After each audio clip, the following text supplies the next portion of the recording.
नमस्कार। Indian analysis त्रिकोणीय अखाड़ा अमरवाड़ा में आपका स्वागत है। मैं हूं राजेश सक्सेना।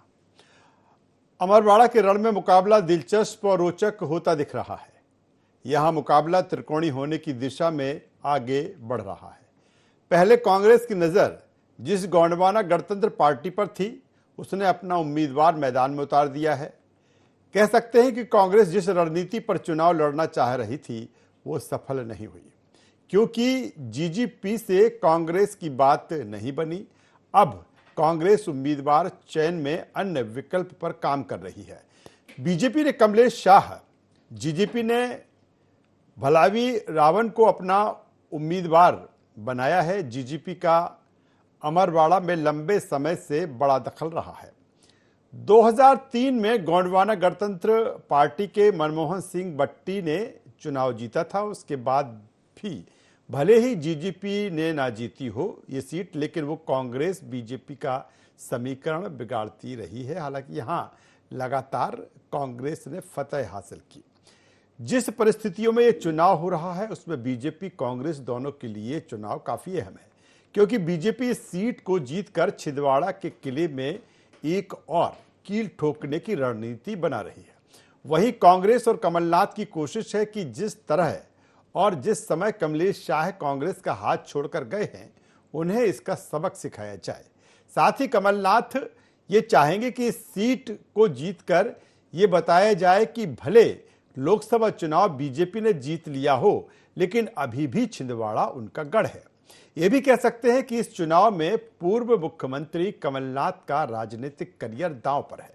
आज एनालिसिस में अमरवाड़ा में बन रहे त्रिकोणीय मुकाबले पर हम चर्चा करेंगे, बातचीत करेंगे। किस तरह का गुणा गणित अब इस पर आगे होने वाला है, दिखने वाला है, किस तरह का ये चुनाव होगा और बीजेपी और कांग्रेस के लिए कितना इंपॉर्टेंस इस चुनाव को लेकर है। क्योंकि जिस तरह से लगातार जो रणनीति तैयार की जा रही है, उससे लगता है कि दोनों के लिए भले ये एक सीट है, लेकिन दोनों के लिए काफी महत्वपूर्ण चुनाव है।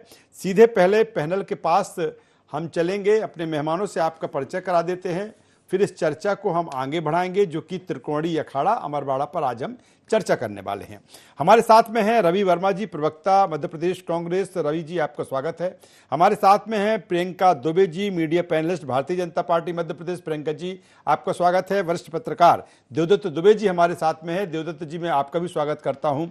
और रवि वर्मा जी, सीधे मैं सबसे पहले एक छोटे से सवाल के साथ आपके पास में आता हूं कि जिस अमरवाड़ा को लेकर कांग्रेस की ये रणनीति थी कि कहीं ना कहीं गोंडवाना गणतंत्र पार्टी के साथ मिलकर इस चुनाव को लड़ा जाए, और एक गोंडवाना गणतंत्र पार्टी का जो वहां पर प्रभाव रहा है 2003, मैंने पहले भी कहा कि 2003 में जिस तरह से वहां पर बट्टी जीते थे, भले उन्होंने चुनाव ना जीता हो, लेकिन वो कभी दूसरे नंबर पर रहे, कभी तीसरे नंबर पर रहे, और इसका नुकसान सीधे तौर पर वैसे भारतीय जनता पार्टी को उठाना पड़ा। अब आपकी जो रणनीति है, मान लिया जाए कि अब जब गोंडवाना गणतंत्र पार्टी ने कैंडिडेट अलग उतार दिया है, तो कांग्रेस की जो रणनीति है फिलहाल अभी फेल हो गई है। अब आप अन्य विकल्पों की तलाश में हैं। कांग्रेस पार्टी इस तरह के किसी भी विकल्प के इंतजार में नहीं है। कांग्रेस पार्टी हो या अन्य दल हो, सभी अपनी अपनी रणनीति के हिसाब से उनकी पार्टियां दल लड़ते हैं। तो कांग्रेस पार्टी भी अपनी रणनीति के हिसाब से चल रही है, और कांग्रेस पार्टी की जो रणनीति बहुत ही स्पष्ट है। स्पष्ट इस बात को लेकर है, मैं पर्दा उस बात से उठा देता हूँ, क्योंकि कमलेश शाह जो भाग कर गए हैं, तो ये भारतीय जनता पार्टी की सबसे बड़ी कमजोरी को दर्शाता है कि उन्हें कांग्रेस से जाए हुए लोगों को ही प्रत्याशी बनाना पड़ रहा है। जो भगोड़े हैं वो इनाम पा रहे हैं, और भारतीय जनता पार्टी के जो नेता हैं वो आज भी दरी बिछा रहे हैं।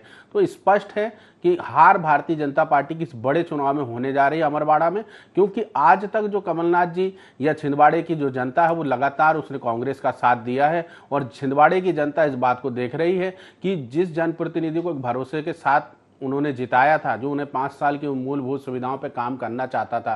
तो आखिर क्या ऐसी वजह थी भारतीय जनता पार्टी के सामने कि जीत का इतना बड़ा जनादेश होने के बाद भी उन्हें विधायकों को तोड़ना पड़ रहा है? ये तोड़ फोड़ की जो राजनीति है, खरीद फरोख्त की राजनीति है, या विपक्ष मुक्त चुनाव की दिशा में जो भारतीय जनता पार्टी जो देश में बढ़ रही है, गुजरात, चंडीगढ़, इंदौर में जिस तरीके के इन्होंने कारनामे किए हैं, तो छिंदवाड़े की जनता तो इस चीज को मुझे लगता है, और मैं पूरी आश्वस्त हूं इस बात से, कि वो कतई बर्दाश्त नहीं करेगी कि उन्होंने जिस जनप्रतिनिधि को चुना था, जो 5 साल उनके कार्य को करता, लेकिन उसे तोड़ दिया गया, या खरीद फरोख्त के बल पर, सत्ता के बल पर, अहंकार के बल पर उसे अपने दल में शामिल करा गया और उसी प्रत्याशी को दोबारा खड़ा कर दिया। तो ऐसा क्या भारतीय जनता पार्टी इस चुनाव के माध्यम से हासिल कर लेगी जो विपक्ष में रह के वो विकास के कार्य नहीं कर सकते थे और वहां कर लेंगे?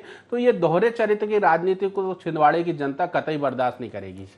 लेकिन रवि जी, आप मानते हैं कि अगर भारतीय जनता पार्टी की बात करें, निश्चित तौर पर जब कमलेश साहब उनकी पार्टी में गए, स्वाभाविक सी बात है कि वो उनको उम्मीदवार बनाते, उन्होंने उम्मीदवार बना दिया है, लेकिन कांग्रेस अभी भी प्रत्याशी चयन को लेकर, पहले भी मैंने जिस तरह से कहा है, हालांकि जिनका जिक्र हम कर रहे हैं गोंडवाना गणतंत्र पार्टी के भलावी का, वो तो साफ तौर पर कह रहे हैं कि ठीक है, उन्होंने बात हमसे की थी, चुनाव लड़ने, साथ लड़ने की उन्होंने बात की थी, लेकिन हमारे उनसे जो ट्विनिंग है, वो बातचीत है, वो नहीं बनी। नहीं लगता है कि अभी कैंडिडेट सिलेक्शन में भी कांग्रेस पिसरती हुई नजर आ रही? 21 तारीख उसकी लास्ट डेट है नामांकन। अपनी हर एक दल की, पार्टी की एक रणनीति होती है, हम अपनी रणनीति के हिसाब से चल रहे हैं, क्योंकि भारतीय जनता पार्टी को तो तोड़ फोड़ पर ही सारो दारोमदार है, क्योंकि उनको मालूम है कि उनके पैरों तले जमीन नहीं, फिर भी उनको यकीन नहीं, वो चाहते हैं, उनको मालूम है सच्चाई छिंदवाड़े की जनता की।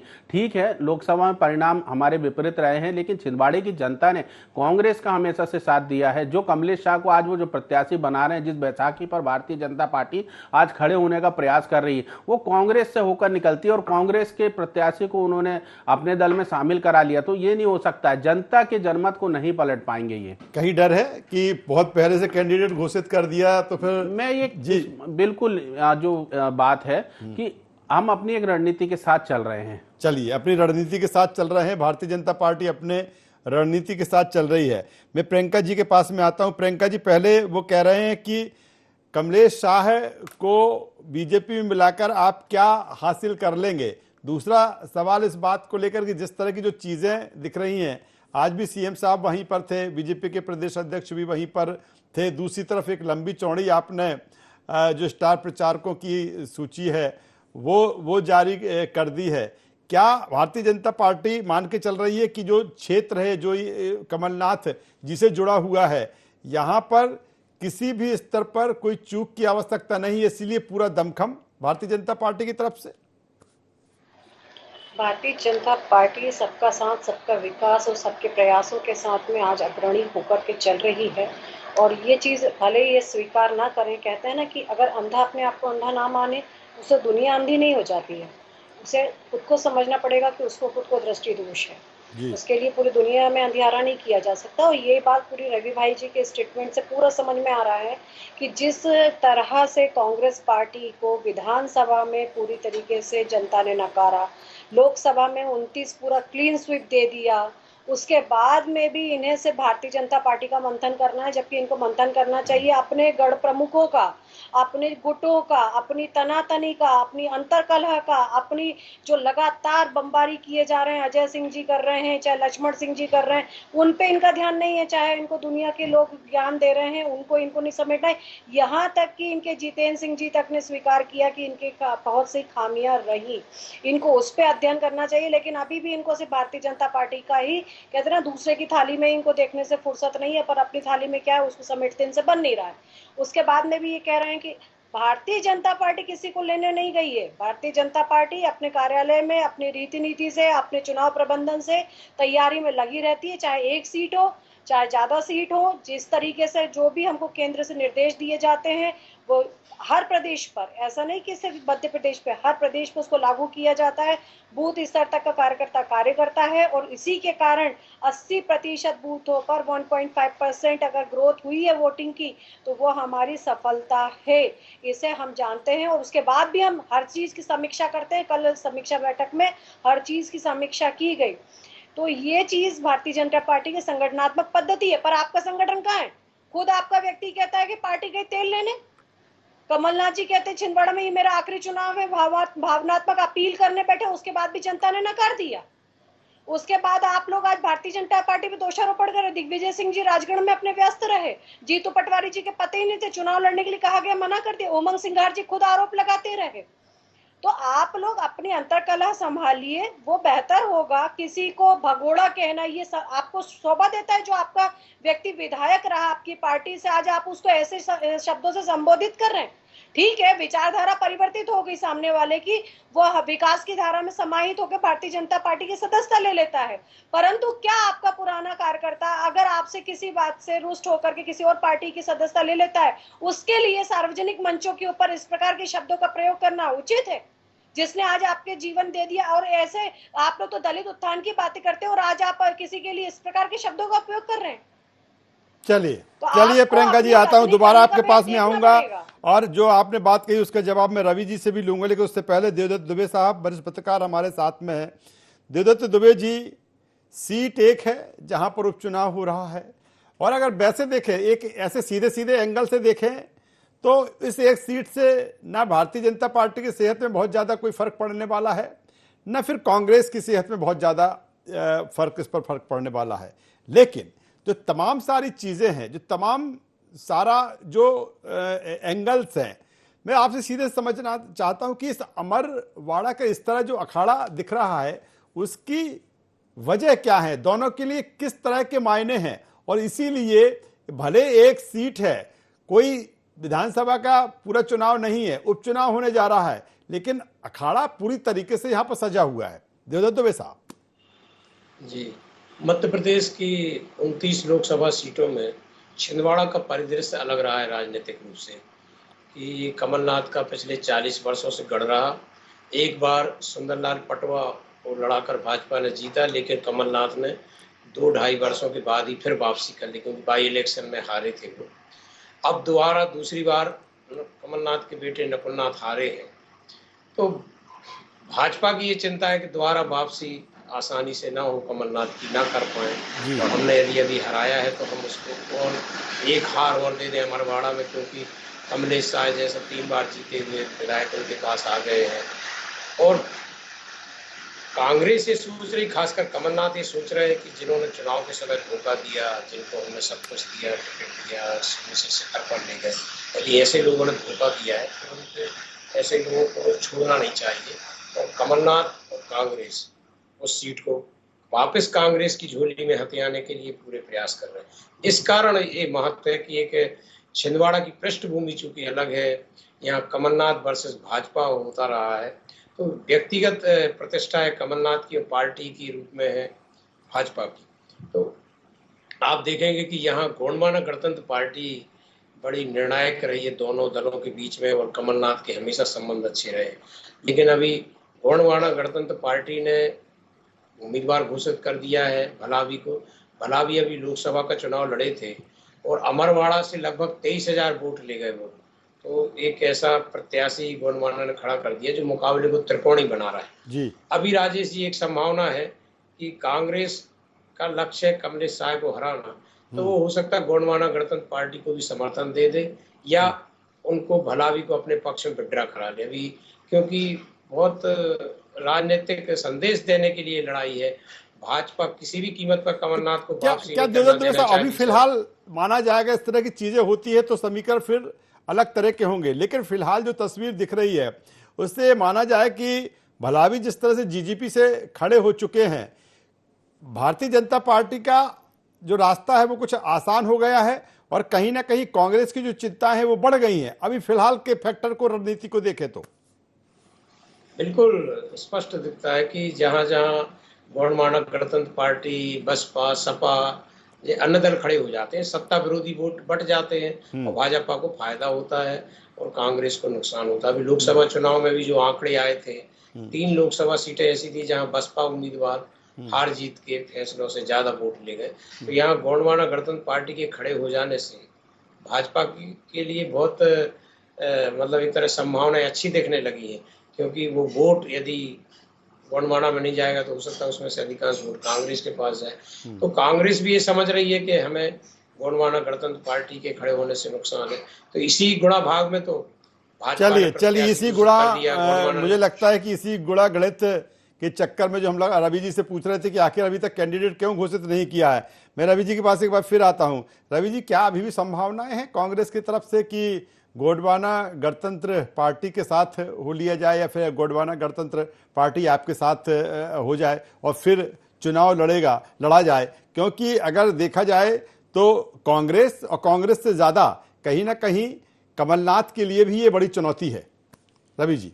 नहीं, कांग्रेस पार्टी हर चुनाव को चुनौती के रूप में ही लेती है। चुनाव तो चुनौती के रूप में लेना चाहिए, इसमें तो कोई दो मत नहीं है कि कोई चुनौती के रूप में ना लेता हो। लेकिन मैं जो पूर्व में बातों को सुन रहा था कि कोहनी पे टिके हुए लोग, बरगद पे बिके हुए, बरगद के सहारे जो मैं इस बात को थोड़ा सा कंक्लूजन करूँ कि कोहनी पे टिके हुए लोग, टुकड़ों पे बिके हुए लोग, बरगद की बात कर रहे हैं जो खूंटी पे टंगे लोग, जिनकी 240 सीटें ही 100 ऐसे लोगों के भागने के दम पर आई हैं जो भाजपा में, जो कांग्रेस में हुआ करते थे।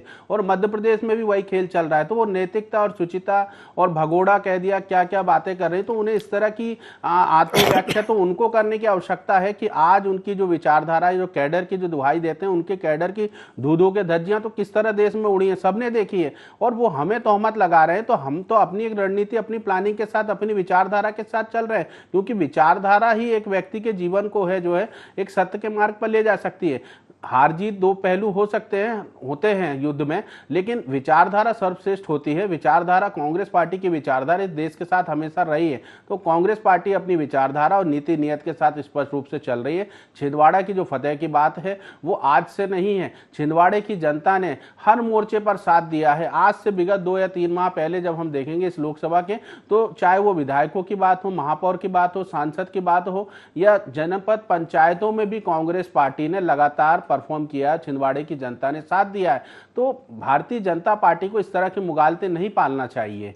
दूसरा रवि जी, देखा जाए बिल्कुल जो बात आपने कही है, और छिंदवाड़ा के लिए बात की जाती रही है कि एक कमलनाथ जी का गढ़ रहा है। वो 7 में से 7 विधानसभा की सीटें आपने वहां पर जीती।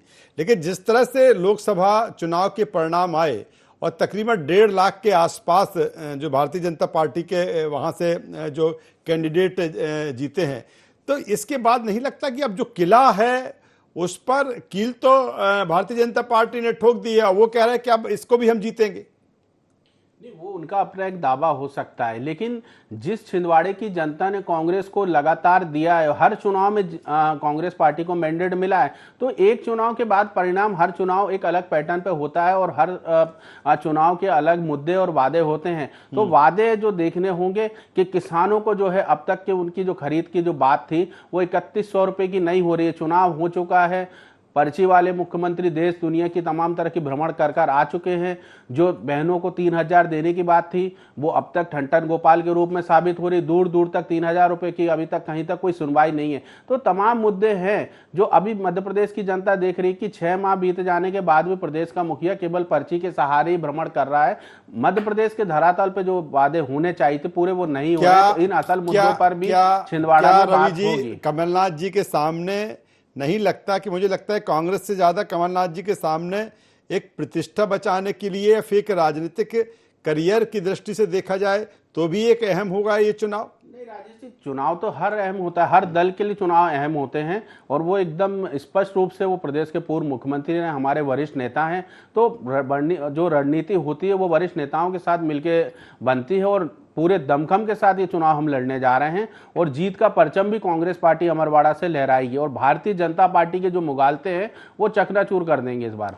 क्या प्रियंका जी, जिस तरह से जीजीपी ने अपना कैंडिडेट खड़ा किया है, क्या भारतीय जनता पार्टी अभी मान के चल रही है कि अपना जो रास्ता है वो आसान हो गया है? भारतीय जनता पार्टी अपनी रीति अनुसार, चुनाव प्रबंधन समिति के दिए हुए निर्देशों के अनुसार और अपने संगठनात्मक कला से चुनाव लड़ती चली आई है और इसी के कारण आज सबसे बड़ी पार्टी बनकर के उभर पाई है। तो उसे अगर जीजीपी की बात करें या स्थानीय स्तर पर क्षेत्रीय दलों के ऊपर जो लोग निर्भर हो चुके हैं, आज गुहार लगाते रहे टिकट की, सबसे बड़ी और सबसे पुरानी पार्टी आज क्षेत्र क्षेत्र में जाकर के भीख मांगती रही जिस तरीके से टिकट्स के लिए, और गुहार लगाती रही, विधानसभा में आरोप प्रत्यारोप करती रही आम आदमी पार्टी सपा के ऊपर, बसपा के ऊपर, फिर उन्हीं के साथ गलबैया करते हुए अपने गठबंधन चुनाव लड़ लेते हैं और चुनाव जीतने के बाद में इतने खुश होते हैं जैसे कि 99 अंक जो है वो 240 से ज्यादा होते हैं। तो ऐसे मति भ्रम लोगों के लिए क्या ही कहा जा सकता है, मुझे तो शब्द नहीं मिलते हैं। परंतु विषय ये आता है कि गर्व करने की अति तो देखिए कि जो पार्टी सबसे बड़ी पार्टी होती है क्षेत्रीय दलों से भीख मांग रही है, जो इनसे वर्टिकली डिवाइड होकर तो के देश की जनता देख रही है, भीख किसने मांगी है? महबूबा मुफ्ती के साथ आप गठबंधन करें, कर्नाटका में जाके आप गठबंधन करें, तमाम पार्टियों के साथ आप जो है गठबंधन करें, और भारतीय जनता पार्टी अपने गठबंधन को पवित्र माने, और देश के अन्य कोई दल अगर गठबंधन कर ले तो ये तोहमत लगाने लगते हैं। आपके साथ तो गठबंधन वालों की ये हालत है कि आज वो अपने क्षेत्रों में उनका अस्तित्व समाप्त हो चुका है। आप ये किस तरह की बात कर रहे हैं? भीख कौन मांग रहा है? देश का प्रधानमंत्री मुद्रा जैसे शब्दों की उपाधि देते हैं, उपाधि और इस तरह के बयानों पर चर्चा करते हैं, देश के चुनाव को आगे लड़ाते हैं। तो इस देश की जनता ने बता दिया है कि मुद्रा भारतीय जनता पार्टी को करना होगा। जो अमित शाह जी कहते थे कि नीतीश बाबू के लिए दरवाजे बंद हो चुके हैं, वो आज भारतीय जनता पार्टी किसके दरवाजे पे मुद्रा कर रही है, ये भारतीय जनता पार्टी की खुद हैसियत इस देश की जनता ने बता दी है। तो किस तरीके का गिरा देश के प्रधानमंत्री का गिरा है, बनारस की जनता ने बता दिया। जान बचा के भगे वहां से, जान बचा के लाले पड़ गए जीत के, और वो चलिए मैं सवाल ले लेता हूँ, मैं प्रियंका जी सवाल ले लेता हूँ। तो 100 सीटें ऐसी हैं जो कांग्रेस से भगे हुए लोगों के बल पर लड़ी है। तो जयचंदी इनाम पारी में चलिए मैं एक सवाल ले लेता हूँ, मैं सवाल ले लेता हूँ, वक्त कम है। प्रियंका जी रवि जी, प्रियंका जी रवि जी, प्रियंका जी रवि जी, मैं यही कहूंगा कि जिस तरीके से भारतीय जनता पार्टी तोड़ फोड़ की राजनीति दूसरे की थाली में क्या है झांकने का काम छोड़ देंगे तो एक बेहतर दल के रूप में वो स्थापित हो सकते हैं। वन्यता तो विचारधारा की हमेशा से जीत होती है। कांग्रेस पार्टी ने बेहतरीन प्रदर्शन किया है, उसकी विचारधारा जब ना छोड़ने का यही कारण है। चलिए प्रियंका जी, चलिए हो गया प्रियंका जी, हो गया। दोनों की बातें आ गई, दोनों की जो भड़ास थी अपने अपने अंदर वो भी निकल आई है। मेरा एक छोटा सा सवाल का जवाब दे दीजिए, फिर मैं देवदत्त दुबे साहब के पास में आ जाता हूं। क्या इस सीट के लिए क्या मुद्दे रहेंगे इस चुनाव पर? क्योंकि कांग्रेस कह रही है कि आप चुने हुए प्रतिनिधि को जिस तरह से आप तोड़ लेते हैं, कहीं ना कहीं प्रजातंत्र लोकतंत्र किस दिशा में जा रहा है, ये तमाम सारे सवाल कांग्रेस के तरफ से हैं। क्या मुद्दे यहां पर रहेंगे? एक सीट है जहां पर चुनाव है और आप वहां पर लड़ने जा रहे हैं। मैंने पहले भी कहा कि आपका संगठन और सरकार आज वहीं पर थे। प्रियंका जी देखिए, अगर हम बात करें संगठन दृष्टि से चुनाव होता है और तैयारियां उसी स्तर पे की जाती हैं जी। जो नीति निर्देश पार्टी के द्वारा तय किए जाएंगे उसी रूपरेखा पर चुनाव आगे का लड़ा जाएगा, ये सुनिश्चित है। परंतु जो विषय लोकतंत्र की दुहाई जो लोग कहते हैं, तो आपातकाल लगाने वाले और सैकड़ों बार सरकार को गिराने वाले लोग लोकतंत्र की दुहाई ना करें। 106 बार तो संविधान में संशोधन कर करके आपने सरकार गिराई। दल बदल कानून किसने बनाया? 520 विधायक किसने लूटे थे? आप पहले उस पर तो बात कीजिए, उस पर क्षमा याचना कीजिए। चलिए देवदत्त दुबे साहब के पास में आ जाता हूँ। देवदत्त दुबे साहब, आप देख सकते हैं, और अगर अमरवाड़ा का हम अखाड़ा कहते हैं तो ये शब्द जो कोई है वो बिल्कुल उचित है इसे एक सीट उपचुनाव को लेकर। लेकिन मेरा सीधा सा सवाल इस बात को लेकर है कि ठीक है, भारतीय जनता पार्टी के लिए भी ये सीट काफी अहम है, क्योंकि जिस विश्वास को लेकर कमलेश शाह भारतीय जनता पार्टी में आए, और दूसरी तरफ अगर हम बात पूर्व मुख्यमंत्री कमलनाथ जी की करें तो उनके लिए भी एक प्रतिष्ठा का सवाल होगा। तो क्या दोनों के लिए, मैं तो कहता हूं कांग्रेस से ज्यादा कहीं ना कहीं कमलनाथ जी के लिए ये चुनाव काफी अहम होगा। क्या इससे उनका आगे का राजनीतिक करियर किस तरह से होगा, राजनीतिक ग्राफ किस तरह से होगा, बहुत कुछ डिपेंड उस पर करेगा। देवदत्त जी देखिए, जिस तरह से कमलनाथ का छिंदवाड़ा गढ़ रहा है और उनको हार मिली, उसमें कमलेश शाह का बहुत बड़ा रोल रहा। उन्होंने एंड टाइम पे पार्टी छोड़ी, तो ये जो प्रतिशोध है इसके कारण प्रतिरोध बढ़ा है और कांग्रेस हर हाल में कमलेश शाह को हराना चाहती। स्वाभाविक है कि कमलनाथ अभी तो कुछ ये उनके समर्थक कहते थे कि मोदी की गारंटी या मोदी के उस पर देशव्यापी जो वातावरण था, प्रदेश की सभी 29 सीटों पर वातावरण बना, उससे निकल गए। लेकिन ये अब व्यक्तिगत आ गया है मामला कि यदि जो तुम्हें हराने के लिए पेन टाइम पे पार्टी छोड़ा उसको आप जिता पा रहे कि हरा पा रहे, तो इस कारण कमलनाथ यदि इस चुनाव को जीत लेते हैं तो वाकई में क्या देवदत्त दुबे जी, क्या अभी भी कांग्रेस पूरी कोशिश करेगी कि गोंडवाना गणतंत्र पार्टी का जो कैंडिडेट है, जिस तरह से आपने पहले कहा कि कांग्रेस उसको समर्थन दे दे, यानी कि गोंडवाना कांग्रेस के साथ मिल जाए, फिर इसको चुनाव को लड़ा जाए तो जो चीजें हैं वो आसान हो जाए? देखिए, कांग्रेस का लक्ष्य है कमलेश राय को हराना जी। तो अब उसको कौन हराना चाहे, कौन हरा सकता है? कांग्रेस का प्रत्याशी हरा सकता है, तो वो एक प्रयास और करेंगे कि जीजीपी से समर्थन दिलवा दें, या जीजीपी प्रत्याशी जो भला भी है, जो अभी लोकसभा में 23,000 वोटर अमरवाड़ा से ले गए, उनको यदि अपनी वोट कांग्रेस मिला दे, क्या वो जीत सकते हैं कमलेश राय से?